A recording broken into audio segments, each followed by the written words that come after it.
So today I'm going to be sharing with you the best 4-2-2 custom tactics right now in FC24. This is one of the best formations in the game right now. And if you love to play high possession, high passing, you're going to absolutely love these tactics and instructions and this formation right now, the way the gameplay is. So without further ado, going into the tactics, I like to play pressure on heavy touch. And like I said, if you're someone that likes to use a lot of passing and a lot of possession, this is really important. You're going to want to pressure your opponents quite high up. A lot of people are struggling to defend right now. So it's a really good time to play on that pressure and making sure you get in your opponent's face to try and get that ball back. Whilst people are trying to figure out what to do, it's really tough to defend for some people at the moment. So you want to make sure you're pressing high up the pitch, and you need to pair that with a super high depth where we've gone for 60. The reason why 60 depth is important is because, again, if you're someone that likes to play a lot of possession, you want to do what like Man City do. You want to force people in their own half and then press them deep in their own half. You don't want them to be pressing people on the halfway line. You want to be pressing them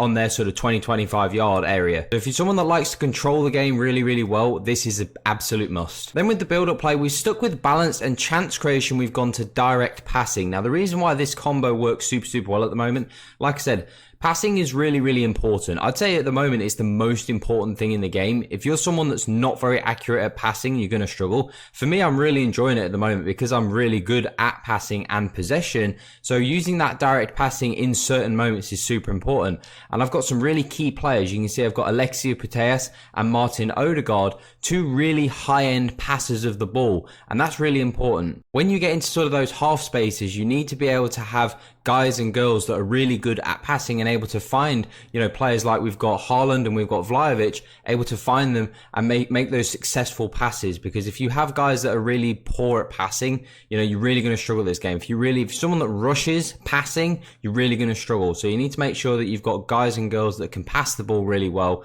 and make sure you pair it up with that direct passing so that they're running in behind, and it gives you that option so that people have to worry about in behind and short, and it just again makes it even tougher for people to defend. We've then gone for 60 width on offense. Now this is really important because you need to have a little bit of width in your team. You don't want to have everybody super narrow. You've got to have a little bit of width in your team. And what's really important is a lot of people like to really force it through the middle. You need to have guys and girls that can also create some space out wide. So you need to have a little bit of pace on the wide areas as well. And with those two cams, as you see when we get into the instructions, we do use them on free roam because you want them sometimes to drift inside and sometimes to drift outside.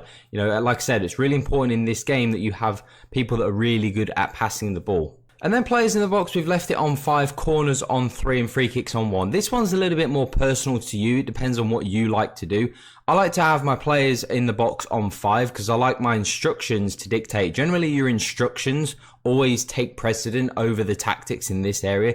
So always make sure that your instructions really dictate who wants to go where. Corners I've left on 3, still experimenting with corners, figuring out if there's a good way to take corners. At the moment, corners do seem quite good if you get the right person on the corners, and if you get it into the right area, they can be good. So I always recommend having corners on 3. But if you are someone that's worried about maybe conceding counterattacks, then I'd recommend knocking this down to 1, but I recommend keeping it on 3 at the moment. And free kicks, generally I always like to shoot from free kicks, so I again have that on 1. Now moving into the instructions, this is very important. I think so far I'd say instructions seem to be more important than tactics as of right now, but it's super early days, and obviously we're going to do a lot of videos, so this is going to change. But keeper, as always, I like to have it on comes for crosses and sweeper keeper.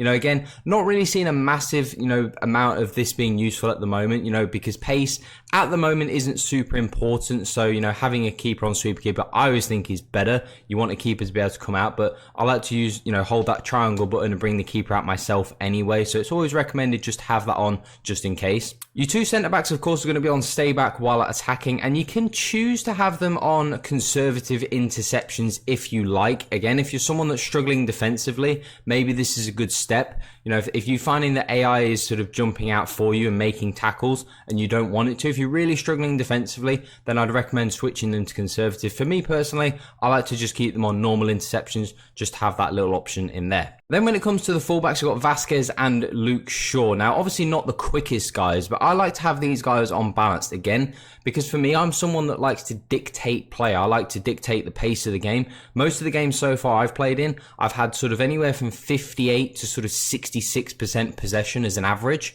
So I've not really noticed my fullbacks being out of position. And at this stage in the game, people don't have super elite, they don't have the Vinnies and the Mbappes, who most people don't anyway, unless you play in sort of a sweaty guy. Most people don't have super elite attackers, so they don't have a lot of pace to kind of hurt you. So you can get away with playing balanced attack at the moment if you're someone like me that likes to sort of dictate the game and have a lot of possession. It's really key to have that extra body going forwards. It just makes attacking so much easier. And I would always recommend at the start of the game prioritizing attacking and then work on your defending later.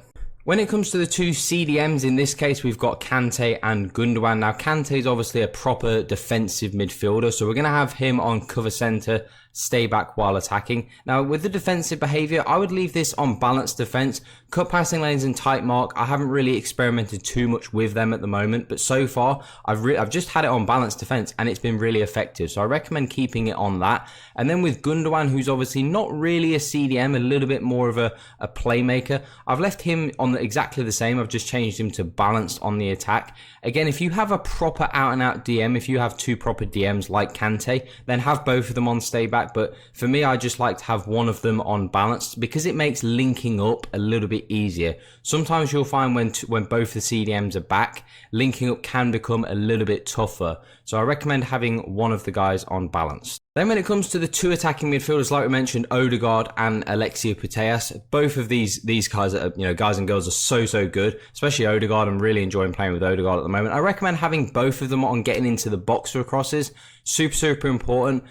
Crossing is very overpowered in this game at the moment. So I recommend having more bodies in the box. Generally, crosses are very pinpoint. That's why a lot of goals I've scored so far have been like Vasquez getting up the wing, whipping in, pinpoint cross to someone like Haaland, Vlahovic, Alexia Putellas, someone like that, and it's been super effective. So I recommend having them on get into the box. And the free roam, like we said earlier, just allows a little bit more creativity. You don't want to become too predictable, and that's something that we'll get into later on in the year when we make a lot of our tutorials and whatnot on showing you guys how to attack. But you don't ever want to become predictable in the way you attack, and we've found a lot of really good effective ways so far that we will share over the coming days. And then moving on to the two strikers, we've got Haaland and Vlahovic. Of course, Haaland is super overpowered and Vlahovic not so. But we've got Vlahovic on target player and stay central. And then we've got Haaland on stay central and getting behind. Obviously, of course, Haaland has got a lot of pace. And what I recommend just generally with the two strikers at the moment, having one guy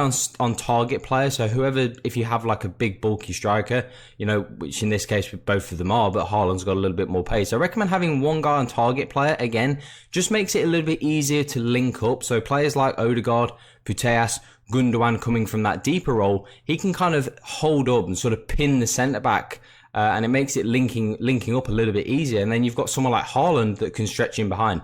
All of these things just make it so much more difficult for your opponent to defend because they've just got more things. And the more things your opponent has to be worried about when you're attacking against them, the easier it is for you to attack and the easier it is for you to score more goals. And that's what we found so far. And it's just been, for me personally anyway, it's been super easy to play this game at the moment. So that is it for our 4-2-2 custom tactics. We think at the moment this is one of the best formations in the game. It generally is every year, but maybe it's just the way that my playstyle works as well, just works really well with the game. And I've just had a lot of fun and a lot of success right now. And I see a lot of people that have been struggling. And of course, over the coming days, we will release defending tutorials and attacking tutorials on helping you guys get better. But at the moment, this 4-2-2 is amazing. So if you guys enjoyed the video and you would like to see more, make sure you drop a thumbs up. Make sure you do hit that subscribe button as well if you are new to the channel. And welcome back to our channel for the year. Very excited to obviously come back and make a lot of great videos to you guys this year. So thanks for watching and we'll see you next time.